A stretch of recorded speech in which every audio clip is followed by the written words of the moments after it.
What's up, everyone? It's Tatiana, your favorite surgical tech and YouTube educator, and welcome back to another episode on the series on endovascular surgeries. So today's episode, we're going to be real up close and personal because I want you guys to also learn how to load a wire.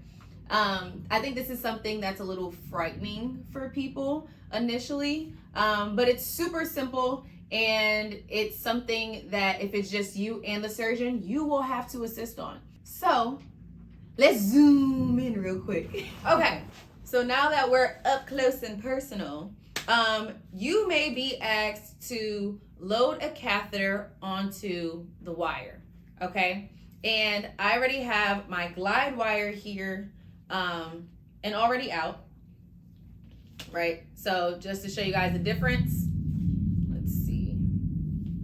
So you have two ends to every wire, of course. You have one end that's a little more stiff.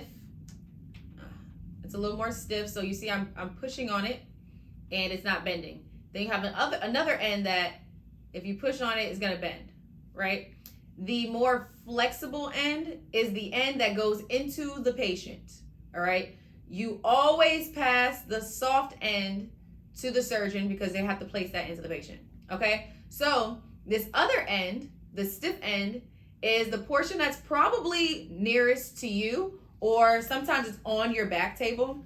It's typically, this portion of the wire is not going to be in the patient because if it gets this far in, they're not gonna be able to get it out.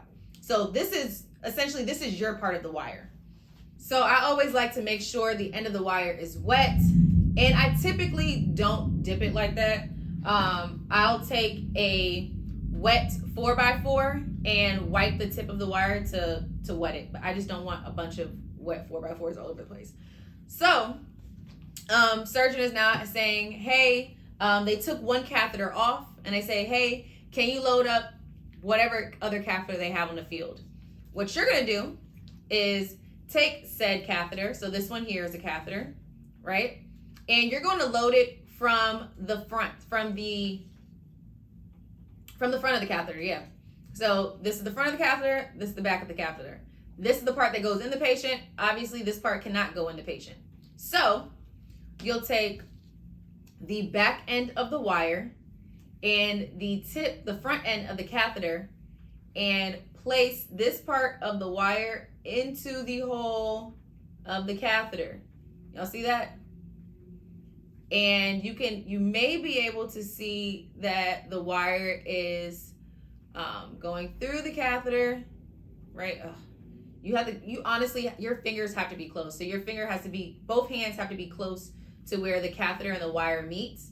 And you'll just keep guiding that through. And the surgeon, you want to make sure the surgeon has full control of the wire. You want to make sure the wire is pinned. That's something you want to make sure you know as well. The wire is pinned, so that way as you're advancing the catheter, you're not pulling or advancing the wire, you are advancing the catheter. So your hand that's holding the wire will move, and the hand that's holding the catheter will shift the catheter. Oh, this isn't wet.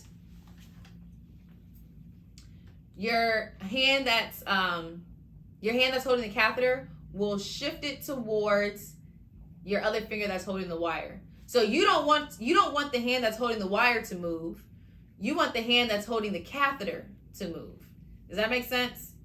And you'll keep advancing the catheter until it gets to the point where the wire comes out of the other end. So let me try to do that really quick. You can also see that it is very important for your wires to be wet. Your wires, catheters, everything needs to be wet. Since this obviously isn't the real OR, everything isn't like it normally would be. So you see that the wire is coming very close to the end of the catheter, right? Once that wire comes out of the back end, you want to yell wire, so that way the surgeon knows you now have control of the back end of that wire. And if they want to, they could just pull on the catheter. Instead of pushing and pulling the catheter and the wire. Does that make sense? So now, as you can see, the wire is in the catheter, and there's still length on either side. There's still more length of the wire on either side of the catheter. That's all I'm going to cover for this video. Please let me know if this video made sense. If I need to elaborate on anything, also please let me know that. If you have any questions, need more clarification, drop that in the comment below. And yeah, that's it for now. Until the next video. See y'all later.